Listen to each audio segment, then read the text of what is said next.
Bu bir 20 kilo bor menimcha doni. Mana ichida bor ekan. Sal noto'g'ri ish qilmayman hozir. Bir mazasini ko'raylikchi. Men buni yana bir marta yuvib kelaman endi.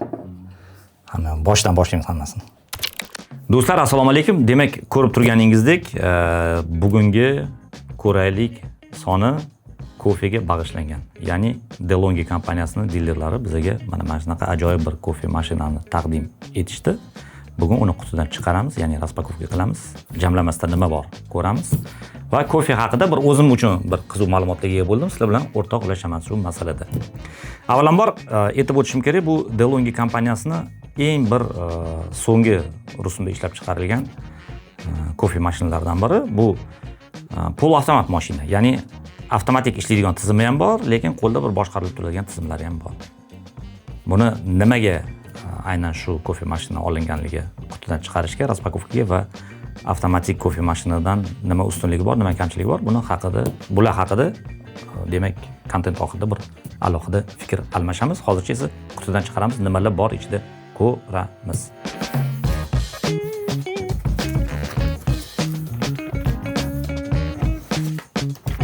Xo'p, demak, birinchisi garantiya demak qog'ozi bor, hujjati bor.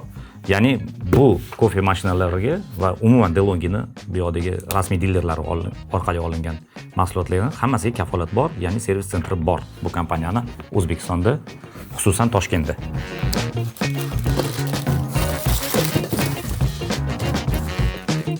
Xo'p, buni menimcha qutini yerga olib turib chiqargan qulayroq bo'ladi.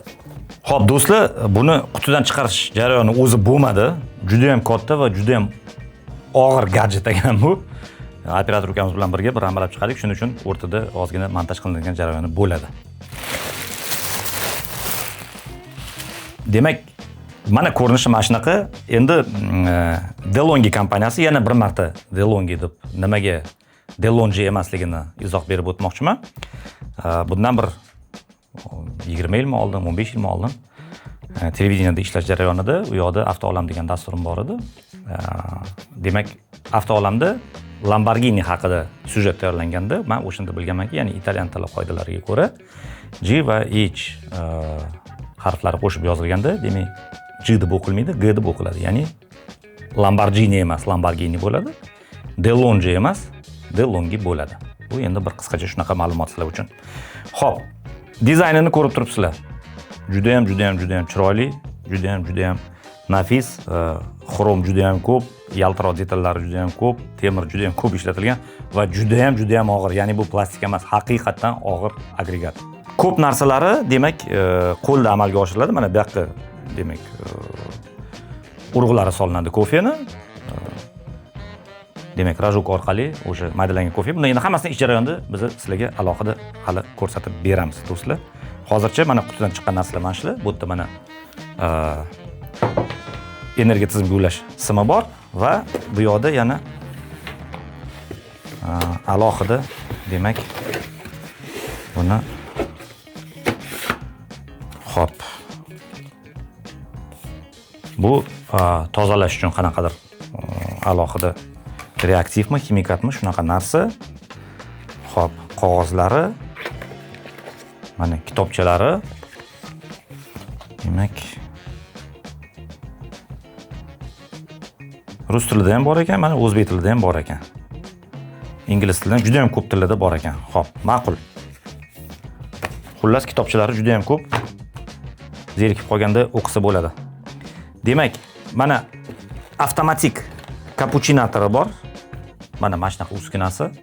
Bundan tashqari, demak, mana ko'rib turganingizdek, bu yoqda ham par chiqadigan moslamasi bor. Ya'ni qo'lda sutni, demak, kapuchino uchun tayyorlash ham mumkin. Buni ham iloji bor. Buning uchun demak, sut mungga quyilib va shu moslama yordamida ko'pirtiriladi. Avtomatik tarzda ham qilish mumkin. Demak, agar avtomatik tarzda sizga ma'qul bo'lmasa, demak, qo'l bilan o'zingizga qanaqa qulay bo'lsa, shunaqa qilib tayyorlashingiz ham mumkin. Demak, mana tozalash anjomlari. Bu menimcha mana shu murvatini ehtiyot qismi bo'lsa kerak. Xo'p. Bu ochig'i bilmayman nimaga kerakligini. Endi ishlatish jarayonida bularning hammasini bilamiz. Bunisi endi tushunarli. Demak, bu yog'ini tiqilib qolmasligi uchun, tozalab turish uchun demak ishlatiladigan tozalash moslamasi. Xo'p, bundan tashqari demak mana rajok deyiladi bu narsa, ya'ni kofening kukuni shuni ichiga tushadi va shu orqali keyin bu yoqlardan quyilib tushadi. Buni ishlatish jarayonida hozir endi hammasini ko'ramiz. Xo'p, do'stlar, demak bor narsalari mana shular. Endi bir buni meni taklifim ishlatib ko'raylik, qanaqa bo'ladi. Do'stlar, bu oddiy kofe mashina emas, bu uy uchun mini kofe shop. DeLonghi EC9885 sizni oddiy foydalanuvchidan home baristaga aylantiradi, ya'ni uy baristasiga. Bugun biz DeLonghi La Specialista Maestro EC9885 ni to'liq testini qilamiz, mana ishlatib ko'ramiz sizlar bilan birga. Demak, bosimi 19 bargacha chiqarib beriladi. Kofening urug'larini mana bu yoqqa solamiz. DeLonghi kompaniyaning rasmiy dileri tomonidan demak bizga shu mashinani taqdim etgan. Mana kofening urug'i ham taqdim etildi va mana shunaqa vakuum idish ham taqdim etildi. Men birinchi bor ko'rishim. Kofeni demak biz o'sha odatlangandek oddiy ochib qo'yib, uyda, uy sharoitida saqlash mumkin emas ekan. Mazasi o'zgarar ekan. Ya'ni buni ichidagi o'sha qanaqadir tabiiy moylari bormi, boshqa narsalar bormi, shular demak kislorodda demak uchib ketib, sal mazasi o'zgarsa kerak. Bilmayman, endi buni juda ham bir kofeni ipidan ninasigacha bilgan mutaxassislar bilsa kerak. Mabodo agar bilsanglar, xabaringlar bo'lsa, izohlarda yozib qoldiringlar. Mana shunaqa idish berishdi, qo'shib kofening urug'lari bilan birga. Demak, mana shunaqa idishda saqlanar ekan. Bu ham hammasi sig'mas ekan. Bu yoqda 1 kilo bo'lsa, menimcha taxminan bir yarmi sig'di. Saqlanganda ham demak mana yopib qo'yilib, vakuumli idish sanalar ekan bu. Bo'tga mana qachon qo'yganimiz muddatlarigacha mana burog'ichlari bilan belgilanar ekan. Keyin ustidan nechidir marta bossak bo'ldi. Shu bilan ichidagi havo chiqdi, mana vakuum holatiga keldi va shu tariqa demak urug'lar saqlanar ekan. Xo'p, mashinkadan foydalanishda davom etamiz. Demak, mana urug'i shu yerga solamiz. Bismillahirrohmanirrohim. Mana soldik. Qopqog'ini yopdik. Qopqog'i do'stlar fiksatsiya bo'lmasa ekan, shunda yopib qo'yilar ekan bo'ldi. Demak, mana ko'rib turganimizdek, xuddi bir tez yurar mashinani torpedasiga o'xshaydi. Mana shunaqa ko'rsatkichlari bor. Bunisida demak grinding, bu maydalash, temping, ya'ni mana shudagi mana temper orqali bilsanglar agar baristalar bunday dumaloq narsa bilan bosib ezib qo'yishadi kofeni damlashdan oldin. Mana shunaqa temperi bor buni bu yoqda alohida. Va brewing demak haroratini berish, ya'ni kofeni damlash jarayoni mana shunda ko'rinib turadi tushunishim bo'yicha. Olib tashlaymiz buni. Xo'p, manometr davleniyani bilish uchun, ya'ni o'sha kofe orqali siqilgan, temping qilingan kofe orqali suv o'tayotganda demak o'sha qancha ko'p siqilgan bo'lsa, preslangan bo'lsa, shuncha o'sha davleniyasi ortadi, shuncha kofening ko'proq mazasi chiqadi, shuncha achchiqroq bo'ladi. Men tushunishim bo'yicha buni ko'ramiz endi. Va bu yoqda demak apparat tayyorlaydigan kofelarning turlari: espresso, americano, kofe, flat white, latte macchiato, cappuccino va espresso cool, ya'ni sovuq espresso. 9865 modeli ham bor. Uni farqi mana shu aynan o'sha sovuq kofeni tayyorlamasligida, bunda sovuq kofe tayyorlash imkoniyati ham bor. Bu nakleykani ham olib tashlaymiz mana. Demak, mana boshqaruv tugmalari, kofeni uladik. Bundan tashqari boya sizlarga qutidan chiqarish jarayonida ko'rsatganimdek, mana shunaqa idish ham bor. Bu ya'ni sutni o'sha kapuchinoda ishlatish uchun, ya'ni sutni ko'pirtirish uchun ishlatiladigan moslama. Buni ko'rsatdim, tushuntirdim, demak olib qo'ysak bo'ladi. Xo'p, demak suv masalasi, men endi mutaxassis bo'lmaganim uchun ChatGPT ning yordamiga demak muhtoj bo'ldim va savol berganimda aytdiki, shu iloji boricha o'sha mineral tuzlari kam bo'lgan, demak o'sha kalsiylari kam bo'lgan, shunaqaroq suv bo'lgani yaxshi. Va bu reklama emas, hozir bozorda mavjud suvlardan shu Hydrolife olsang bo'ladi deb ChatGPT maslahat berdi. Shuning uchun mana Hydrolife suvidan oldik. Yana aytib o'taman, bu reklama emas. Hydrolife kompaniyasi menga buning uchun pul to'lamaydi. Lekin maslahatga quloq soldim sun'iy intellektni. Demak, shu suvi mana orqada 2,5 litrli buni bachogi bor. Demak, chiqarib tortib kran tagidan suv quysa ham bo'ladi, lekin buni maslahat bermayman, chunki ichida suv qiziydi, qizigandan keyin kalsiy bo'lsa sostavida kalsiy o'tirib qoladi murvatlarning ichiga, trubkalarning ichiga va oxiri mashinka ishdan chiqadi, kofe tayyorlash mashinkasi.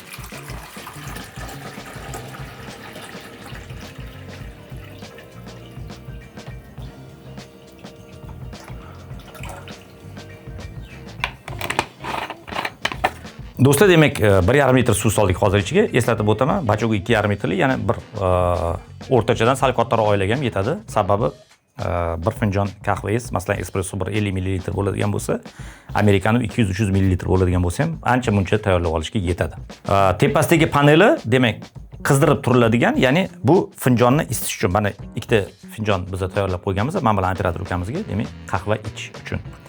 Bir yengillik bo'ldi menga, demak, DeLonghi mutaxassislari tushuntirdiki, aynan mana shu panel ustida turib, demak, qizigan finjonga, iligan finjonga qahva damlasangiz, mazasi boshqacha bo'ladi. Sovuq finjonga qahva damlasangiz, mazasi o'zgacha bo'ladi. Ya'ni qonun qoidasi bo'yicha, demak, finjonni ilitib, undan keyin unga qahva damlanar ekan. Shaxsan men uchun bu yengillik bo'ldi. Endi men aytaman, men qahvani yaxshi ko'raman, ichaman, lekin juda ham uni nima desam ekan, bir madaniyatini to'liq tushunmayman bu jarayonni. Xo'p, demak, endi energiya tizimiga uladik gadjetimizni, endi yoqamiz. Bismillahirrohmanirrohim. Xo'sh. Yoqdik. Endi mana rajok degan narsasi bor. Mana olinadi. Tushunishim bo'yicha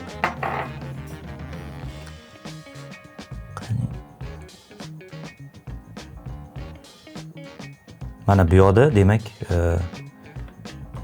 hozir mana choy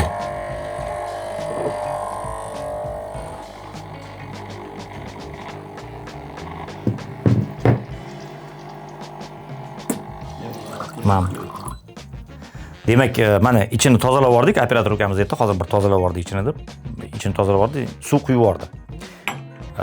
Bo'ldi do'stlar, mana yondi, demak, ko'rsatib turibdi bu yoqda kofening urug'lari borligini ko'rsatib turibdi, bir karra urug' solinishini. Bu yoqda, demak, dozasi belgilanadi, ya'ni 30 gacha bor, maksimal. Men endi bir qisqacha tanishtirdim, 30 gacha emas, 40 gacha ekan. Lekin bu gram emas, ya'ni o'sha qancha solinishi. Boshiga, demak, yana o'sha internetda bor obzorlar bo'yicha bir 15-12 larni tanlasanglar bo'ladi deyishdi. Ya'ni o'sha bir dozasi pashi aniqga tushadigani qancha rajokka. Endi rajokka bu yoqqa qo'yishimiz bilan darhol, demak, maydalanishni boshlaydi. Maydalanish qalinligi 15 dan 1 gacha, demak, belgilanadi qahva urug'larini. Ya'ni 15 yirik bo'ladi maydalanishi va bir eng maydasi bo'ladi. Qancha mayda bo'lsa, shuncha achchiqroq bo'ladi kofening mazasi. Bismillahirrohmanirrohim.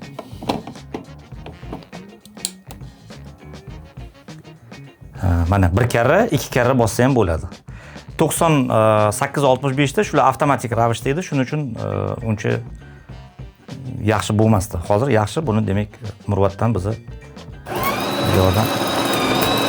Mana qalinligini ham, demak, maydalashini mana ish jarayonida aynan qilinadi. To'xtab turgan jarayonda emas. Mana hozir 3 ga qo'ydim, yaxshi bo'ladi deb o'ylayman. Xo'p. Temper. Mana temper qilib oldik. Mana shunaqa chiqdi temperlagandan keyin. Endi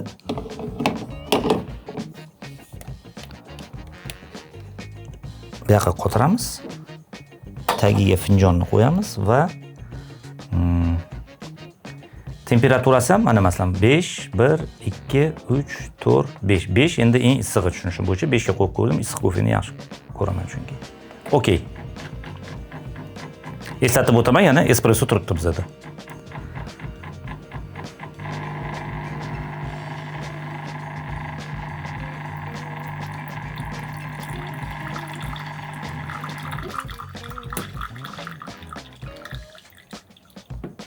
Mana shu tariqa, demak, bir finjon espresso qahvasi bizda juda ham kam miqdorda ishlab chiqildi. Bir mazasini ko'raylikchi.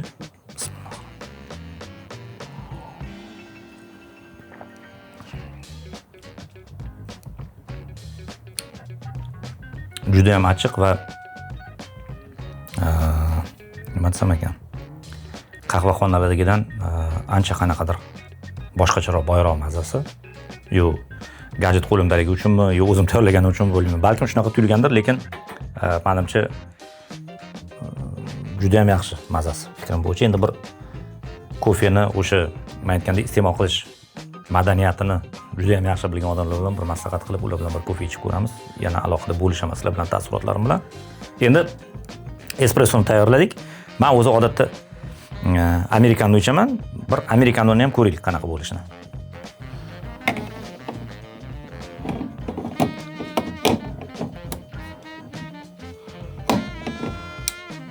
Xo'p, demak, do'stlar, mana yana joyladik kofeni.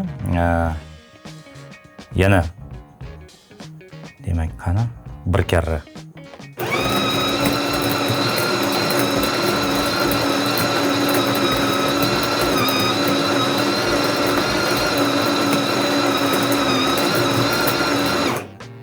maydalab chiqardik.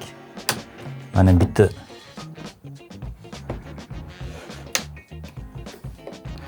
temperni amalga oshirib oldik. Mana shunaqa bo'ldi. Endi bu yoqqa joylab, demak, amerikanoga qo'ydik. Yana okeyga bosamiz.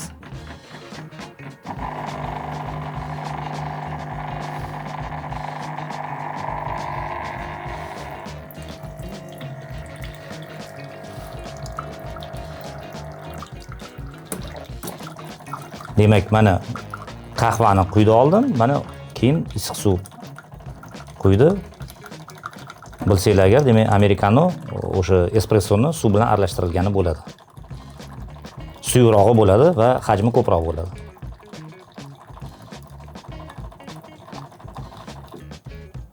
Bo'ldi, mana amerikano tayyor.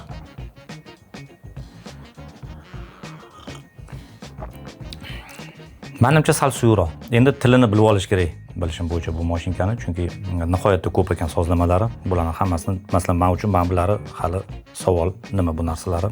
Bu narsalar ham qachon yonib qoladi, bu ham savol. Hozir bir ozgina pauza qilsak, buni hammasini bir yuvib qo'yaman-da, o'zi har bitta ishlatgandan keyin rajogini yuvish kerak. Ya'ni oshxonada turganda qulay bo'ladi bu ish qilish. Rajogni bitta yuvib, qayta ishlatilaveradi. Hozir rajogni yuvib kelaman-da, keyin bir mana shu uskunani ishlatgan holda mana sut ham olib kelib qo'yganmiz studiyaga. Demak, bitta kapuchino qilib ko'ramiz bu mashinada. Qani kapuchinoni qanaqa chiqarar ekan.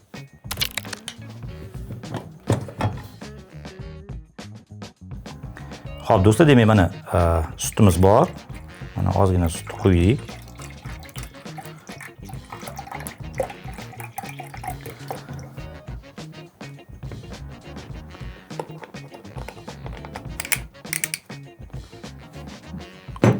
Qopqog'ini yopdik. Demak, ikkita buni mana shunaqa uskunasi bor ekan. Demak, maydalangan kofeni tushiradigan rajokka ichiga. Bunisi mana oddiyrog'i.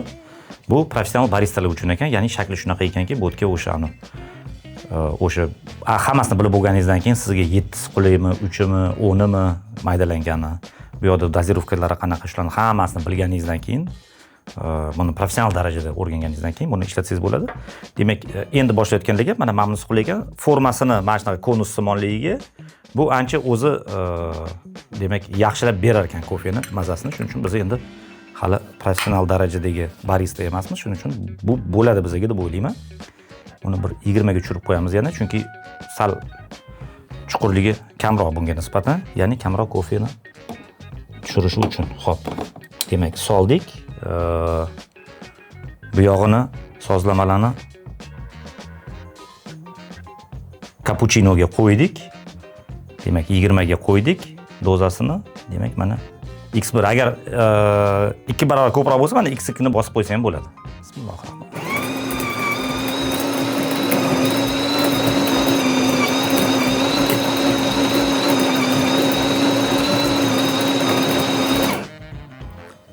Bo'ldi, maydalab bo'ldi. Endi mana temping deb yonib turibdi. Mana bitta temper qo'yib oldik.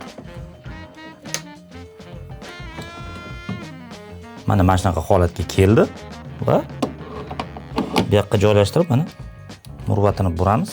Bo'ldi.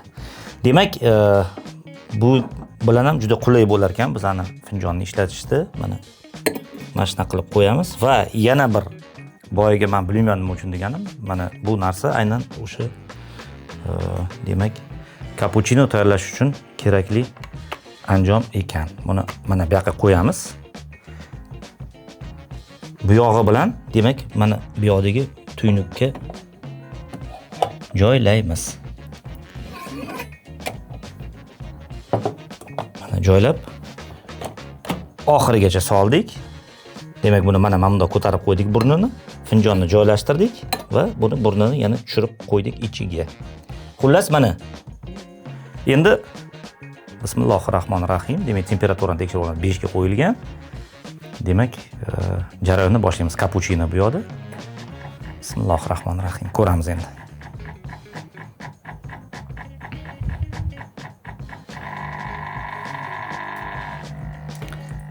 Ahamiyat beringlar bosimga. Mana qizil nuqtasigacha keldi bosim. Ya'ni juda ham yuqori bosim hozir. Demak, o'sha temperovkasi yaxshi bo'lgan qahvani. Ya'ni o'sha bosilishi temperda. Uni 3 bosqichi bor. Men eng balandiga qo'ydim. Sal pastroq bo'lsa ham bo'ladi. Bosimga qarab buni odam o'zining tabiga qarab sekin ishlatish jarayonida endi o'ziga optimal bir mazani belgilab oladi. Xo'p, mana kofe chiqarib bo'lindi bu. Demak, espresso bo'ldi. Mana endi ko'rib turibmiz, mana sut deb yozilgan, milk, ya'ni sutni ko'pirtirish jarayoni. Demak, sut bu yoqda ko'pirib, mana shu orqali mana ko'rib turibsizlar. Ko'pigini bu yoqqa chiqarib bermoqda. Qoyil.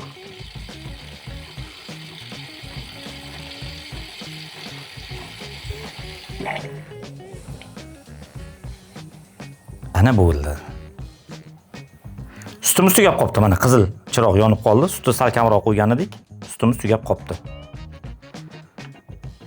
Qani endi Bismillahirrohmanirrohim. Do'stlar, ko'piga ancha yaxshi menimcha. Qani buni bir operator ukamizga beramiz, qani? Normalmi? Penasi qanaqa ustidagi? Pena meni kamroq o'zi kerak. Kamroqmi? O'zi sut kam bo'ldi-da, sut ham tugab qoldi-yu. Do'stlar, demak, ko'rib turganingizdek, bu oddiy kofe mashina emas, bu uy uchun mini kofe shop.